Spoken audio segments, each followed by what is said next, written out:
तो ये अल्पसंख्यकों के साथ में जो एक अतिक्रमण बात जो चल रहा है इस देश में, उसका सबसे बड़ा उदाहरण है। जिस तरीके से मस्जिद का पूरा प्रबंधन इस्लाम धर्म के मानने वाले, गुरुद्वारा का पूरा प्रबंधन सिख धर्म के मानने वाला और मंदिर का प्रबंधन हिंदू धर्म के मानने वाले लोगों के पास में है, उसी तरीके से बुद्ध मंदिर का प्रबंधन पूरी तरीके से बौद्ध धर्म के मानने वाले के हाथ में सौंपा जाए। हमारे साथ राजद के विधायक सतीश दास हैं, जो पिछले कई दिनों से लगातार बोधगया में प्रदर्शन पर भी बैठ रहे हैं।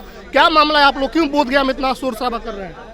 बोधगया में जो वीटी एक्ट 1949 जिसके तहत बोधगया का जो बोधगया मंदिर का जो प्रबंधन है वो एक कमेटी करेगी, जिसमें 4 बौद्ध होंगे, 4 हिंदू समाज के लोग होंगे और उसके पदेन जिला पदाधिकारी होंगे, वो भी हिंदू होंगे।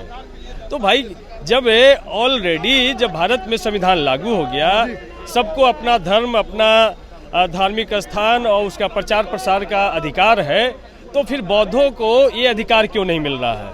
ये कब तक उनको अधिकार मिलेगा? सवाल है कि नीतीश कुमार जी कहते हैं बुद्ध के मानते हैं, और नरेंद्र मोदी जी भी जब विदेश में जाते तो कहते हैं कि हम बुद्ध के धरती से आए हैं।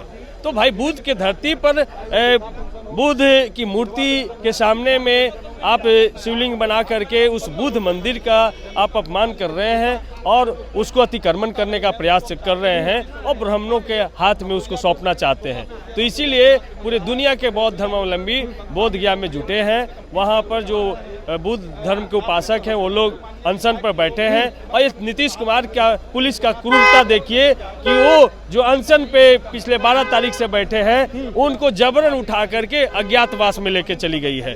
तो इस तरीके का काम नीतीश कुमार की सरकार कर रही है।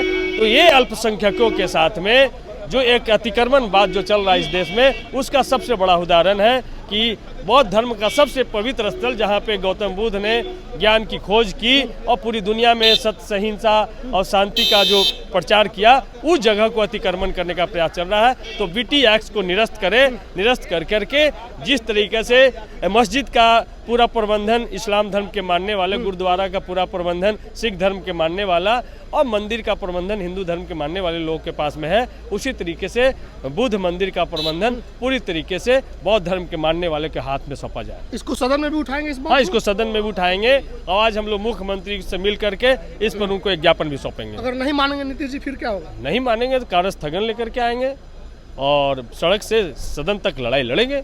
लंबी लड़ाई छिड़ गई है। आज बजट पेश होना है, क्या उम्मीद है आप लोगों को? बजट हर एक साल की भांति दिशाविहीन होगा, जिसमें पलायन पर कोई चर्चा नहीं होगा, जिसमें युवाओं को रोजगार देने पर कोई चर्चा नहीं होगा, स्वास्थ्य में आधा से ज़्यादा चिकित्सकों का पद खाली है उस पर कोई ध्यान नहीं होगा। तो हम इस बजट को यही कहते हैं कि भाई ये बजट को कहा जाता है कि गोलमाल होते होते या माल गोल हो जाता और इस अंधेर नगर को हरदम चौपट राजा भाता, तो चौपट राजा का बजट होगा। शुक्रिया। तो हमारे साथ सतीश दास थे, सुन लिया इन्होंने क्या कुछ कहा। वीडियो को शेयर कीजिए, धन्यवाद।